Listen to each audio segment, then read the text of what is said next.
Hello, and this is my second video on artificial harmonics. Now today I'm going to show you a little technique here.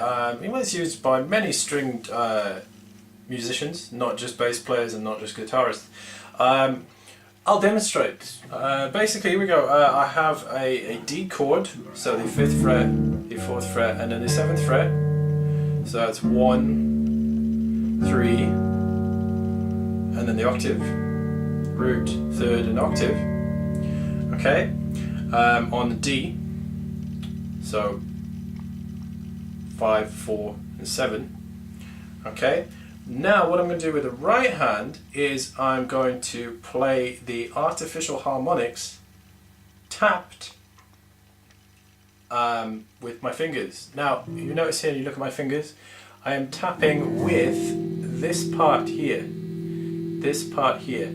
Okay, the reverse side of the knuckle. There are your knuckles. Okay, but move it down. Okay, to the joint here, and it's the reverse of that. Okay, that is where I'm tapping. So I'll show you here, and you tap on the octave above. So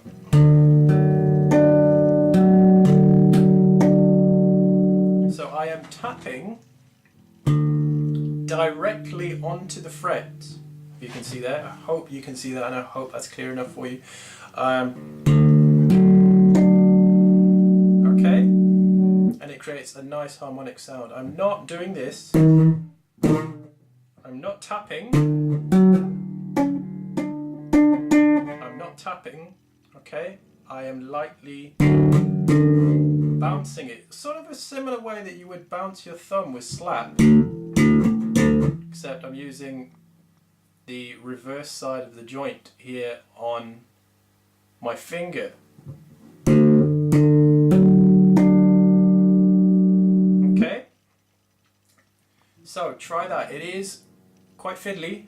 Okay, now what can you do with this? What's the point in this technique? Right, I'll show you some ideas here. You can create nice melodic lines that will cut through and give you a more trebly sound.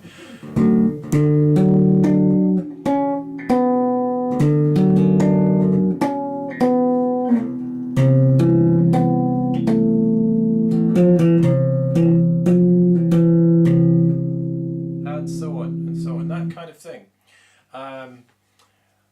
As with other harmonics, with your controls here, please, if you want a very nice crisp sound and you have a passive bass like me, please turn your neck pickup off and your bridge pickup on and your tone on, and you'll get a much crisper sound.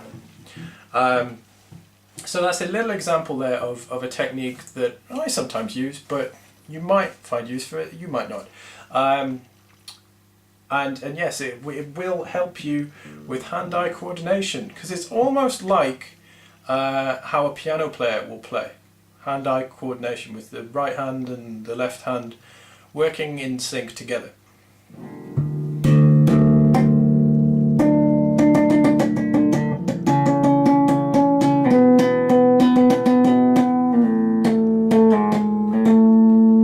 And so on and so on. You can also create, as with artificial harmonics, you can also create variations of this and vary the pitch.